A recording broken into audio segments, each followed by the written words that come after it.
నా పేరు అనిల్ సార్. నేనే వైజాగ్లోని స్విగ్గీ డెలివరీ బాయ్ చేసేవాడిని. అక్కడ వైజాగ్ ఆక్సిజన్ టవర్ ద్వారా ఇష్యూ జరిగింది కదా సార్, ఆ డెలివరీ బాయ్ నేనే సార్. సో అక్కడ జరిగింది ఏంటంటే, అతను ఒక ఐటెం అన్నది ఆర్డర్ పెట్టుకున్నారు. అది ఒక ఫిష్.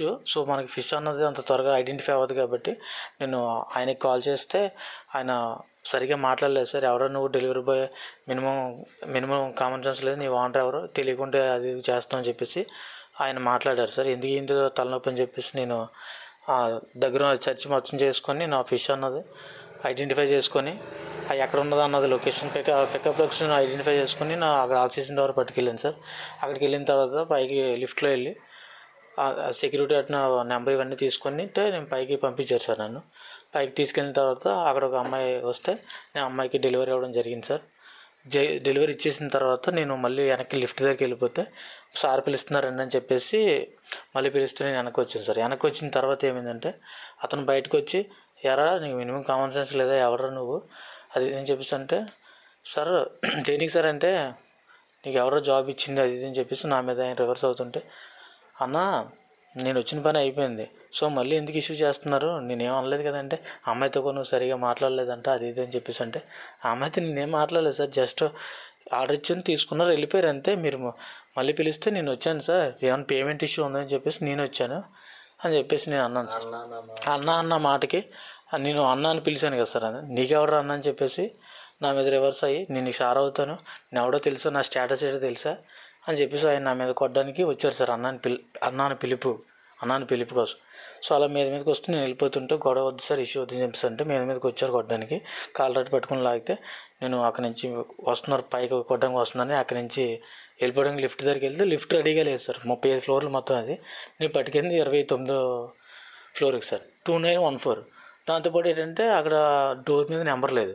సో దానివల్ల డోర్ మీద నెంబర్ ఒకటి లేదు. ఇంకా మనం ఇచ్చేసాం కదా ఆర్డర్ అని చెప్పేసి నేను వెళ్ళిపోతే, ఈలోపు ఆయన మళ్ళీ నన్ను తరుముకుంటా, అదే కాలర్ పట్టుకుని లాగారు కదా సార్, తరుముకుంటూ వస్తుంటే నేను లిఫ్ట్ రెడీగా లేదని మెట్ల మీద నుంచి నేను వెళ్ళిపోతుంటే ఆయన కూడా నన్ను తరుముకుంటూ వెనకాల వచ్చారు సార్. అతను కిందకి వెళ్ళిన తర్వాత అక్కడ పెద్ద ఇష్యూ చేసి గేట్ లాంటి క్లోజ్ చేసి నన్ను అక్కడ హింసించి, ఈ నన్ను పిలుస్తున్నాడు, ఈ మెట్లాంటి దిగేటప్పుడు అక్కడ క్యాష్ ఎత్తారు సార్, ఏ ఊరు ఏటైనా అడిగారు సార్. అడిగితే నేను ఎస్సీ మాలా సార్ అంటే, ఎస్సీ వాడైతే నాకెట్టి మాలంజోగడుగా అని చెప్పేసి ఆయన తిట్టాడు సార్. అతను నా కాలు కొట్టి కూడా పని చేయవు అని చెప్పేసి ఈ మెట్ల మీద ఎలా వెళ్తేప్పుడు జరిగింది సార్ సంభాషణ. కాలర్ పట్టుకుని లాగిన తర్వాత ఆయన కూడా నాతో పాటు 29 ఫ్లోర్లు కూడా దిగారు. కిందకి వెళ్ళిన తర్వాత సెక్యూరిటీకి బ్లాక్ చేశారు నన్ను. అక్కడ నన్ను ఆయన చెక్కెట్ కొట్టడం అన్నీ జరిగాయి సార్. నన్ను అన్నాను పిలుస్తున్నాడు అని చెప్పేసి ఆ అమ్మాయితో కూడా సరిగా మాట్లాడలేదంటే, ఆ అమ్మాయి కింద పిలిపించి ఏం జరిగిందంటే, వచ్చారు డెలివరీ ఇచ్చారు తీసుకున్నాను, మళ్ళీ సార్ పిలిస్తే వచ్చారని చెప్పేసి ఆ అమ్మాయి బాగానే చెప్పింది సార్. మరి ఇక్కడ తప్పేముందంటే, ఎవడరా నువ్వు అది ఇది అని చెప్పేసి, నా స్థాయి ఏంటి నీ స్థాయి ఏంటి అని చెప్పేసి అక్కడ నేను గంజా కేసులు అడిగిస్తాను అది ఇది అని చెప్పేసి అని చెప్తుంటే, ఈ లోపు ఇదంతా బయట ప్రజలు నెక్స్ట్ డెలివరీ బాయ్స్ అక్కడికి వచ్చిన వాళ్ళందరూ చూసి ఎందుకు అలా కొడుతున్నారు అది ఇది అని చెప్పేసి అడిగితే, వాళ్ళు కూడా మీరెవరు నాకు చెప్పిందని చెప్పేసి వాళ్ళు కూడా బెదిరించి నన్ను మొత్తం చిత్రహింసలు చేశారు సార్. అక్కడ ఈ అందరూ వాళ్ళకి సంబంధించిన అందరూ చూస్తున్నారు తప్పించి ఎవరు గొడవ ఆపట్లేదు సార్. అక్కడ కొట్టేటప్పుడు గొడవ ఆపట్లేదు. నెక్స్ట్ ఇంకోటి ఏంటంటే, వీళ్ళందరూ నా కోసం బయటని ధర్నా చేస్తున్నారు కదా సార్, ఆ అబ్బాయిని ఎందుకు కొడుతున్నారు అది ఇది అని చెప్పేసి అంటే, వీళ్ళు వచ్చేసి ధర్నా చేస్తున్నారని చెప్పేసి నాది తప్పు పట్టించాలని చెప్పేసి నాది లోపల ఆల్రెడీ ట్యాగ్ ఉంది సార్, షర్ట్ ప్యాంట్ తీసేసి నువ్వు బయటికి వెళ్ళి, అలాగైతే నేను ఎక్స్క్యూజ్ చేస్తాను లేకపోతే లేదు, అది కూడా నీది తప్పు అని రాయని చెప్పేసి అంటే నా చేత 2 లెటర్లు రాయించుకున్నారండి. నాదే తప్పు అన్నట్టు, సరిగ్గా మాట్లాడలేదు అమ్మాయితోని. నెక్స్ట్ ఇంకోటి ఏంటంటే, సరిగ్గా మాట్లాడలేదు అమ్మాయితో రాయించి, నెక్స్ట్ ఏంటంటే అందులో లెటర్లోనే ఇంకా సంథింగ్ రాసింది సార్, వాళ్ళు బలవంతంగా రాయించారు సార్ లెటర్, అది నాదే తప్పు అన్నట్టు.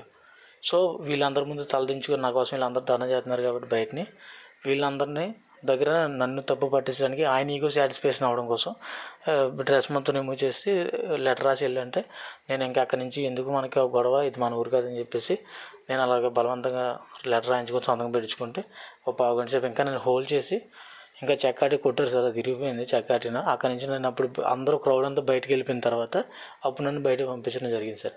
అక్కడి నుంచి అలాగా రూమ్కి వెళ్ళిపోయిన తర్వాత రోజు మీడియా వాళ్ళు, ఇదంతా శుక్రవారం జరిగింది సార్. శనివారం వచ్చేసి మాకు మీడియా వాళ్ళు అటు కాల్స్ వస్తున్నాయి సార్ 8:30 తర్వాత. దాని తర్వాత, ఇదమ్మా నీకోసం ఇంత ధర్నా చేస్తున్నారు, నువ్వు ఎక్కడున్నావు తెలియట్లేదు, కొంతమంది చనిపోయారు అన్నారు, కొంతమంది ఇలాగ అంటున్నారని చెప్పేసి నాకు కాల్స్ వస్తే, ఏంటి నాకేం అర్థం అవ్వలేదు సార్ అప్పుడు.